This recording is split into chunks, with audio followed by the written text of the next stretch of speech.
trusted this girl and she put my fucking wiener everywhere. And motherfuckers saying my shit, let him have it and do what you gotta do, bro. It's just a loss in my eyes. For him, he's like the opposite of me, you know. He ain't taking no loss, you know, so he gonna do whatever it takes. And he just kept getting hurt. My family, my brother, and me, it's like I'm like the oddball out. So that being said, like we just gotta make some shake with me and my son. One of us gonna do it. So he's a big motivation. Just his presence alone.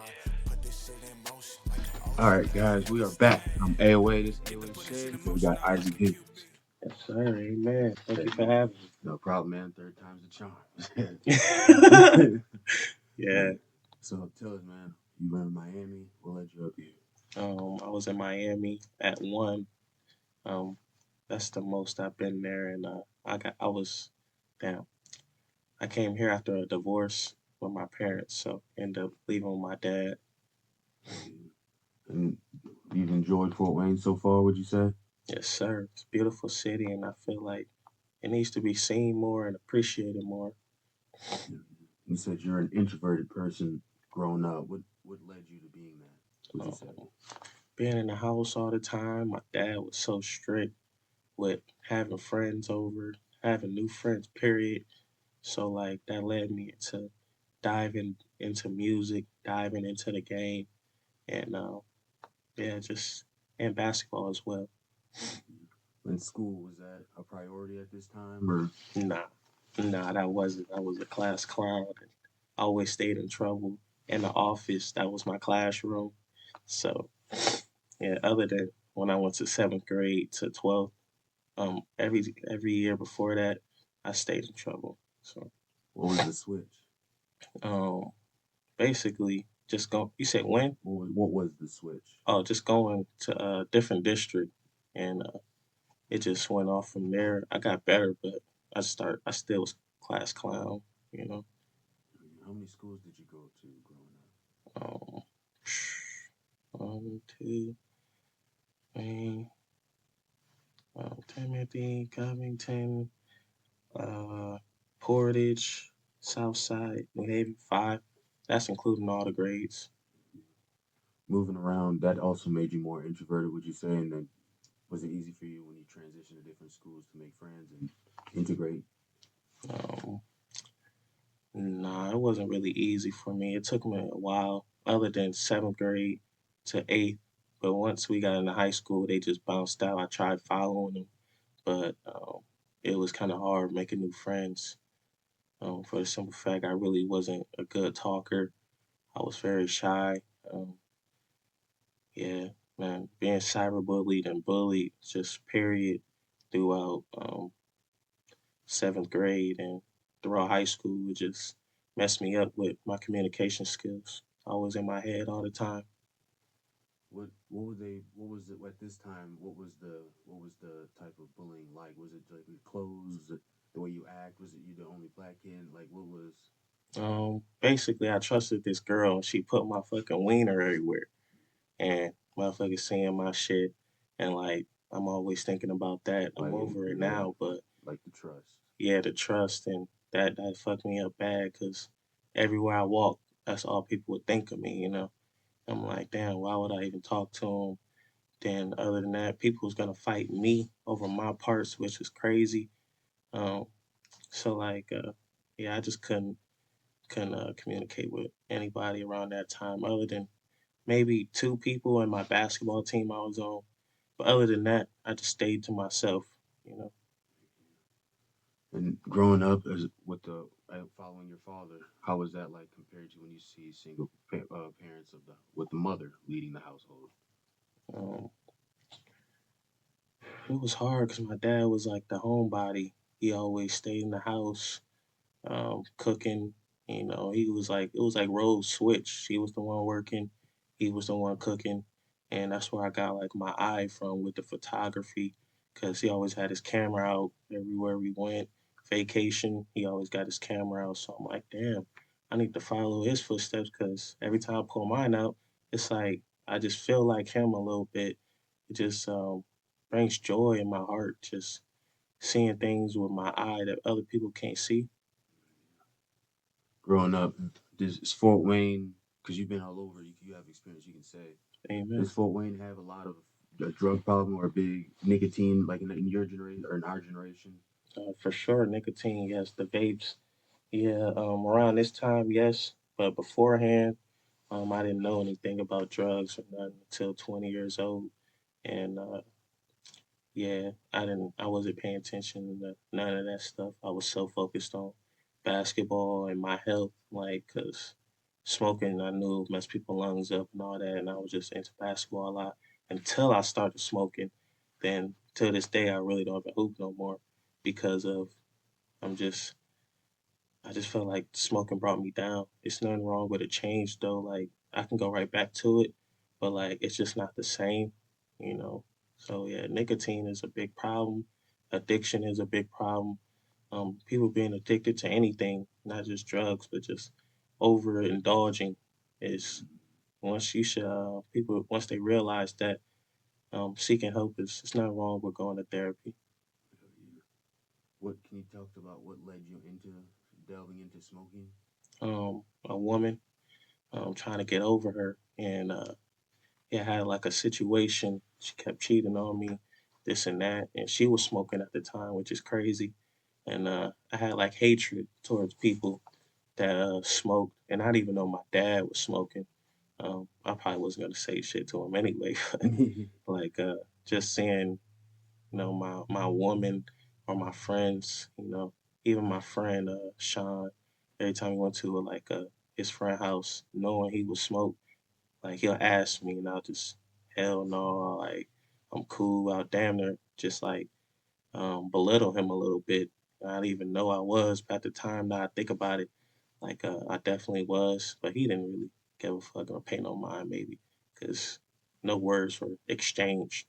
But yeah, I would hate that stuff. And going back to the time that the woman, um, yeah, she cheated on me 3 times and kept taking her back. Then at some point we got in like a little fight, man. And she ended up calling her man, supposedly, which I'm supposed to be. That's when I found out I'm her side dude. So that fucked me up even more. Kicked her out. Then, like the next day, like I didn't tell nobody about this because I'm so to myself.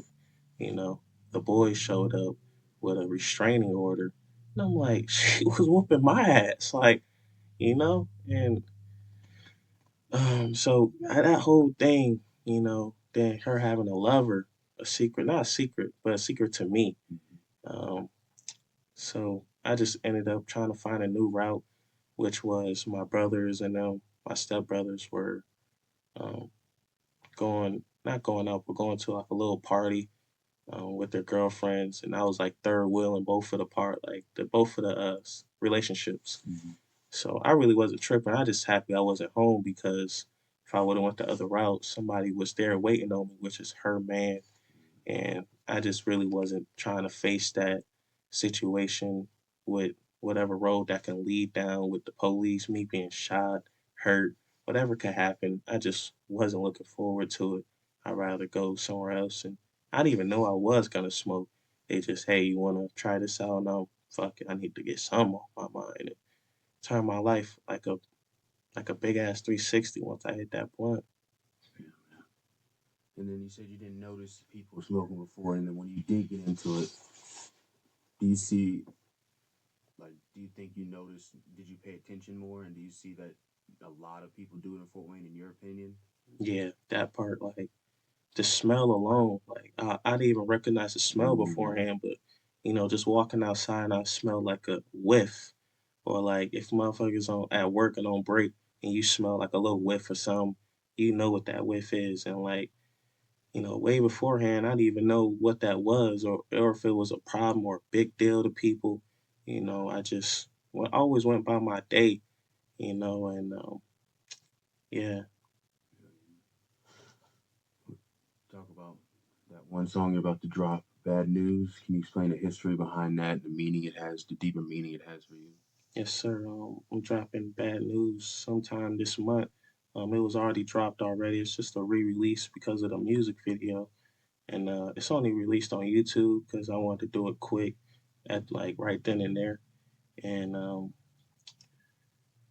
I just want to drop the visuals and the situation behind now is at my baby mom's crib, just chilling late at night. It's maybe 12 midnight, and I get a call from my mom, which never happens. So I'm thinking some shit just went down, So like, I hurry up, packed my stuff, bounced out, and I'm like, okay, this just hearing her voice and that tone. I knew something was up. I never heard it before. I never heard her talk like that. She just hurry up, get home, just now. I'm like, now, 1 a.m. Like it was like 12 leading to 1. I'm all right. Like something's up. So like, rushing to the crib, not speeding, but like just getting there faster than I should have. And I'm still right into the song, to the beat. I had it playing just in the background. That's just what I do on a regular basis. I don't really ride around listening to songs. Either it's probably my song or I'm listening to a beat. So like I just got the beat playing and I'm just, writing on how I feel. That's usually how I write music is how I feel in the moment, whatever my mental state at. So I finished the hook then and there within 15 minutes. That was the drive. Uh, and when I got there, when I opened up the door, I just got welcomed with hugs. No explanation, none, just hugs. And like after 5 to 10 minutes, like they telling me my brother died, my blood brother. It just hit me hard because it's my only blood brother. My parents only have 2 kids. Everybody else step siblings, and I had that hard conversation with them before. After just a lot of reality checks that cashed on me, and like, damn, I just hit them with a random conversation. Like it was kind of brutal about how y'all my stepsisters and brothers and all that. And it was after my brother passed away though, which made me have it, you know, because I really don't know my family like that. That's my only brother. I know a few cousins, but my family in Miami, and I always follow my step family. I just followed them around all the time, So losing him was a big part in my life, and um, yeah, that fucked me up bad, man. I was on Mm. the wall, just going through it, feeling the pain. Then it led me going to the garage for some reason. Actually, because I was smoking, I always smoke in the garage. I was just writing in there while I'm smoking. The beat always on. You know, everywhere I'm usually at, I usually got the beat just rolling. Other than when I'm with my son, I'm chilling or whatever. People around. But if I'm by myself, I always just got a beat rolling. So yeah, I'm just sitting there writing. Then my artist friend, that's my brother girlfriend, she was in there and she was just chilling and just hearing me out, just letting me, soak it all in. And I'm not really a huggy type, touchy type of guy, so like, and I really don't communicate as well. So like all them definitely played in that moment. But like I don't want to be talked to, touched, especially after what just I just been told. I just want to just speak what's in my mind right now. Just let me cry this out and let me write this out. So I finished that whole song that night, and shockingly, because I had writer's block like that whole week with that song, and yeah, and that's why I called it bad news. Thank you for sharing that, man. No And I know problem. you were having the real talks before he was passing about you guys wanting to make better decisions, maybe changing a lifestyle, getting out of the streets. Can you tell me what led into you guys maybe getting into that situation Um, beforehand? he just always getting hurt. I never been hurt in the streets. I've been held at gunpoint, people running off with loads of money, whatever the case may be. But like, I never took the step to actually think about, ruining my life because somebody else's actions they made. I just let them have it and do what you got to do, bro. It's just a loss in my eyes. But him, he's like the opposite of me. He ain't taking no loss. So he gonna do whatever it takes. And he just kept getting hurt, stayed in the hospital. And every time I seen him like that, it just fucked me up. Like, when are we just gonna give this up, bro? When are we gonna actually have a good time in life and save up instead of just keep re-upping and keep going back and forth. with this looking over our shoulder shit, looking for people that done us bad or we done bad. It's like it's an ongoing thing. Like it's just gonna have to stop, or we're gonna be dead or in jail, just like everybody else that's in our race. Mm, So I just didn't want to be another number, yeah, another statistic when I know who I am and what my purpose is here. And I was telling him the same thing because I know he's skilled at a lot of things that goes unnoticed. yeah, yeah. Good on you, man, to make the decisions right now to do better and everything like that. Amen. You're a father now as well. Can you talk about some of the happiest moments you've been as a father and how I, it's helped change you as a person? just seeing my son, it just motivates me. I talk about that in the last on my EP mixtape, whatever people want to take it as, Cornelius tapes, Tough. and it's called The Chosen One. And I was speaking on how I'm in a draft and I've taken myself out because I know my son need a better life, and basically to round that up, without me here, him being raised by his mom, knowing her, she wouldn't be able to take that responsibility because every time I'm gone, he'd be an asshole, supposedly. And, I know how kids can't act up when one parent not there. And as a man and as a boy growing up to be a man, he needs me in his life. And, you know, it just, he just shows me just him being there, his presence, his motivation itself that, either he gonna make that step or I'm gonna make that step. Or we both gonna make it. One of us is gonna make this step, like regardless, whatever it takes. I never had that in my life. My dad was just so he was a cook, he worked, and that's it. And I kind of felt like the eyeball out. My step siblings, they do like a little entrepreneur. One in the Navy, one is an artist, like drawing.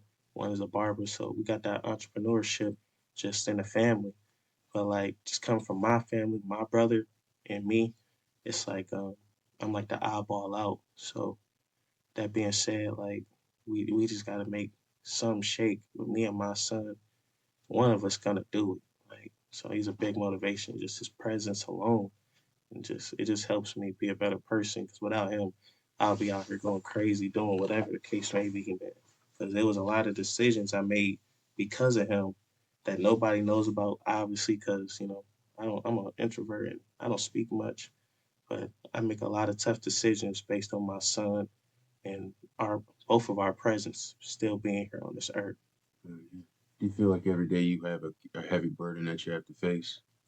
I used to, I definitely used to, but I'm at the point where I'm just looking for peace. I'm very just looking at that and very peaceful myself. Um, Unless I be fucked with, but other than that, I just avoid just to keep my peace sane, my energy. So I really don't be worried about none of that. Yeah. Let's talk about your introduction into music. You want to tell me your first time making a song? Where were you? How did you get there? My first song was Blessings, and I was writing out of high school, um, senior year. I showed a lot of people. They told me it was all right. It was Bryson Tiller, Rambo. I don't know if you know that Yeah. song, but I did a song to that. That was my first song. Um, I was trying to find a studio for a while, and come to find out, my friend, well, associate that I was talking to a little bit in high school, told me he had a studio on Facebook. So I'm like, all right, bet. Let me go in. He let me do it for free, and the mixing really wasn't that good, but I didn't know at the time. I'm just, I'm in the stew. It took them all day to mix it, shockingly, So being introduced like that, I was just happy I was there. I'm more about opportunity. That's all I'll be worried about. Just trying to get one opportunity to make it more, capitalize on it. Yeah. How many hours do you have you put behind this? Just period. Just in music, just writing, Man, engineering, ooh, videos, damn. texting to get the video, the people to pull up, or driving to the store to get what you need for the video. Yeah. Oh man, I definitely got at least 10,000 hours in. And I tell myself, everything I start from, it don't matter if it's digital art, photography, anything. You need to get at least 5,000 hours in to be a beginner, then 10,000 hours in to get warmed up to, start the next step. So I say at least 10,000 hours because I'm so much of a DIY person. And yeah, but in studio time, like before I start being DIY, I was booking, man, like at least 6 hours every session. Um, One I did like, I think it was 8 hours with in house. At one point, like throughout the week, I was just going back and forth, and I was just spending so much money. That's what made me like a DIY guy. Yeah, Like, yeah, so just start doing it myself more often, and get more comfortable. yeah. So at least 10,000 hours. What do you want out of music, and where do you see yourself in the next few years? I just really want at least a loyal fan base. I don't care how much it is, 10 to 100, 100 to 1,000, whatever the case may be. I just want a loyal fan base that'll support me, be behind me, and just don't betray me. Just that's all I ask. Cause I'm big on betrayal. I hate it, and even if I'm down bad, they'll pick me up. Just asking for a loyal fan base because I got the voice, I got the songs, and all I need is the ears. Yeah, Being on stage as well. I'm looking towards that. Been on stage a few times at Pierre's. Did a couple of open mics at the Mamba Room. But I just want to do more, be on stage, and get a lot of fan base. yeah, yeah. You got a message to the supporters who've been supporting you so far? Yeah, thank you, man. Y'all a blessing, and I got way more to come, way more vibes, um, more positivity. Um, Stay humble and keep listening to the word when a wise man speak. Yeah, yeah. Thanks for stopping by, man. Amen. Thank you for having me. So